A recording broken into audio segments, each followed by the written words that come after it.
जामुड़िया थाना क्षेत्र अंतर्गत केंदा पुलिस फाड़ी इलाके स्थित केंदा ओसीपी से दिन के उजाले में कोयला की चोरी धड़ल्ले से जारी है। वहीं कोयला चोरों द्वारा ओसीपी से कोयला चुराकर गांव के विभिन्न स्थानों में बोरियों में रखा जा रहा है। फिर रात के अंधेरे में बाइक, साइकिल या अन्य गाड़ियों से इस क्षेत्र में विभिन्न ईंट भट्ठों में यह कोयला पहुँचाया जा रहा है।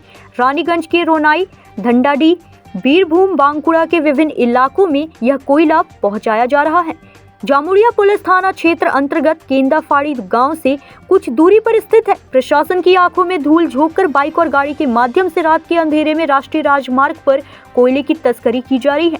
पर यहां सवाल उठता है कि क्या प्रशासन इस मुद्दे से नजरें फेर रहा है या प्रशासन को जानकारी नहीं है।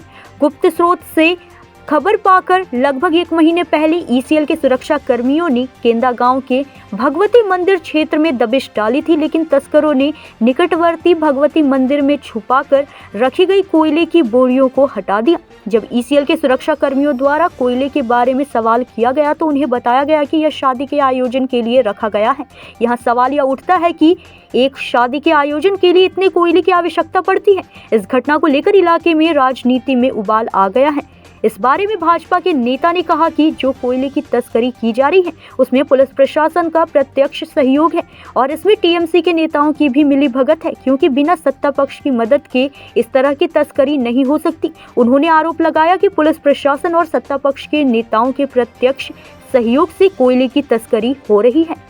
দেখুন বিকি দিয়ে কয়লা পেরিয়ে যাচ্ছে, এটা তো জনসমক্ষে রয়েছে, পাবলিক দেখছে, পুলিশ প্রশাসন দেখছে, ইসিএল আধিকারিক দেখছে, লোকাল স্তরে যারা রুলিং পার্টি নেতা তারা দেখছে, সিআই সাহেব দেখছে, সকলে দেখছে। কিন্তু আমি বলছি সকলে দেখার মাধ্যমে তাদের যে দায়িত্বটা রয়েছে সেই দায়িত্ব পালনটা কোথায় করছে ওনারা? তাহলে চলছে কি করে? এমন যারা চালাচ্ছে তারা তো সাধারণ মানুষ চালাচ্ছে। সাধারণ মানুষকে এই সাহস, এই প্রশ্রয় দিয়েছে কারা? এইটা প্রথমে বুঝতে হবে যে কী হারে কয়লা চালাচ্ছে। আপনারা দেখেছেন কিছুদিন আগে ধস নেমেছিল এই কেন্দা অঞ্চলে, তো সেখানে আমরা গিয়েছিলাম, সেখানে প্রশাসনের টনক নড়ানোর চেষ্টা করেছিলাম, কিন্তু তাতে কোনো ভ্রুক্ষেপ হয়নি। কেন? ওনারা রুলিং পার্টির মদতপুষ্ট। এখন ওয়েস্ট বেঙ্গলে যারা ইসিএল হোক, ফ্যাক্টরি হোক বা যে কোনোই পুলিশ প্রশাসন হোক, তারা যারা রয়েছে তারা রুলিং পার্টির পরিচালনা হচ্ছে। তারা নিজের কোনো অধিকার নেই, যা রুলিং পার্টি বলছে তাই করছে। তাই তাদের এইখানে এখন যে ইয়েটা চলছে কয়লাগুলো, সেগুলো তাদেরই মদতে চলছে। দেখুন বিক্রিতে করে যে কয়লাগুলো বেরোচ্ছে, সামান্য যে কয়লাগুলো বেরোচ্ছে সেগুলো হয়তো সারাদিনে হয়তো তারা সেই ওইখানে স্টক করছে, সেখানে হয়তো 3-4 গাড়ি ট্রাক আরে হচ্ছে, সেগুলো স্টক করার, সেগুলো সামান্য মাত্র লোক দেখানি, কিন্তু তার ভিতরে রাতের অন্ধকারে সেটা কি হচ্ছে সেটা পুলিশ প্রশাসন খবর রেখেছে, লোকাল স্তরের তৃণমূল নেতারা খবর রেখেছে। তারা যখন এই জিনিসটা আটকাতে পারছে না, তাদের ভাগাভাগি মারপিট হচ্ছে, তখনই তাদের এই জিনিসটা বেরিয়ে আসছে। তখনই আপনাদের মিডিয়ার মাধ্যমে আমরা শুনতে পাচ্ছি, দেখতে পাচ্ছি, এবং আমরা নিজেও গিয়ে একবার ওখানে গিয়ে ভেরিফিকেশন করলাম, তো সেটা আমরা নিজের চোখেও দেখলাম। কিন্তু পুলিশ প্রশাসনকে বলার পর, ইসিএল আধিকারিকদের বলার পর কোনো লাভ হয়নি। দায়ী বলতে ফার্স্ট দায়ী হলো পুলিশ প্রশাসন এবং তাদের সাথে যে রুলিং পার্টিরা রয়েছে তারা।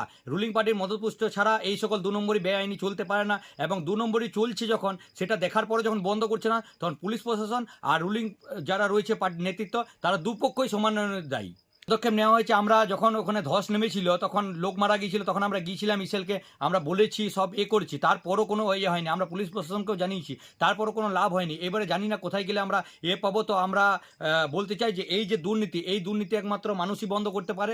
একমাত্র এই যে সরকার চলছে, সেই সরকারকে বিদায় দিয়ে এই দুর্নীতি আমরা একমাত্র আটকাতে পারি। তাছাড়া পুলিশ প্রশাসন কোনো কাজের অকম্যের ঢেকি। এখন ঘোষ, জামুড়িয়া মন্ডল 2 এর বিজেপির মন্ডল প্রেসিডেন্ট।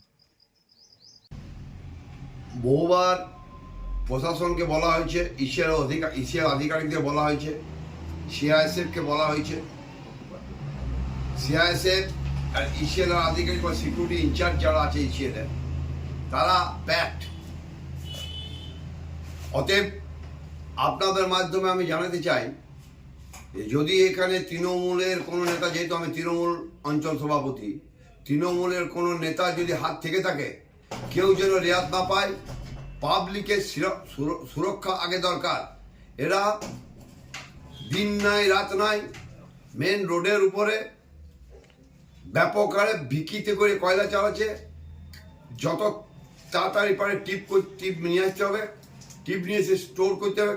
কোথাও বীরভূম, কোথাও বাঁকুড়া, এদিক দিয়ে কয়লা চলে যাচ্ছে এই বিক্রির মাধ্যমে।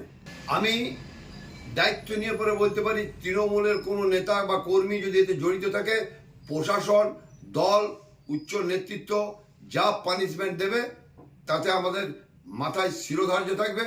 প্রয়োজন হলে আমি নিজেও পদত্যাগ করব যদি আমাদের এখানে কোনো অঙ্গুল হয়ে নেয় কারোরই আমরা কি বলে মানে হাত থেকে থাকে। অতএব আপনাদের মাধ্যমে বারবার অনুরোধ করছি, চোর চুরিটা রাত্রের বেলাতে এরা এমন শুরু করে দিয়েছে, দিন রাতকে এক করে দিয়েছে, 24 ঘন্টা একদম মানে 5 মিনিট 10 মিনিটের জন্য পাবলিক তিত হয়ে গিয়েছে, পাবলিক অতিষ্ঠ, কেউ ভয়ে মুখ খুলতে চাইছে না, এতটাই এরা ডেসপারেট হয়ে গেছে।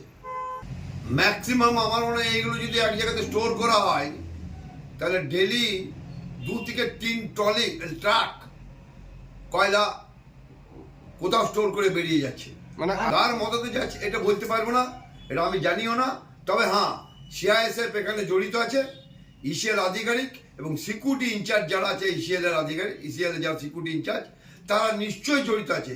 তবে রাত্রেবেলাতে নামছে মাইন্সে, সেখানে পুলিশে আমাদের সিআইএসএফ বা কি নাম সিকিউরিটি ইনচার্জ এরা যদি না থাকে তাহলে এটা ইসিএল দায়বদ্ধতা। আমি ইসিএলকে বলবো যে এটাকে যদি না এটা ইয়ে হয়, অদূরে কোনোদিন যদি কোনো ভবিষ্যতে কোনো ফ্যাটাল হয়ে যায়, দায়ী থাকবে ECL, CISF, security guard. Biju ভালো নাম সন্দীপ ব্যানার্জি, আমি কেনা অঞ্চলের অঞ্চল প্রেসিডেंट। जामुरिया से सत्यनारायण सिंह की रिपोर्ट।